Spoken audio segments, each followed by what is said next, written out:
მოდი პატარა გამოკითხვა მინდა ჩავატარო. რომელს ანიჭებთ უპირატესობას? ბუნებრივ რუჯს თუ ავტორუჯს? და ავტორუჯი ტანის თუ სახის? რომელი გამოგიყენებიათ? რომელი ავტორუჯი გამოცადეთ, რომელიც მოგეწონათ, გამიზიარეთ, მეც მაინტერესებს. მე მეც გაგიზიარებთ.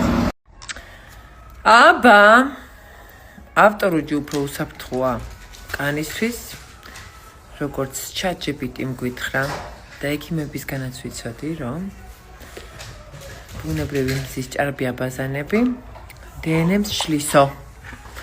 ხო და ავტორუჯი არის უფრო უსაფრთხო გამოსავალი. ხო და მე ახლა შემოგთავაზებთ გამოსავალს, რომელიც არის ძალიან ბიუჯეტური და ძალიან ხარისხიანი, იმიტომ რომ არ ჭრელდება.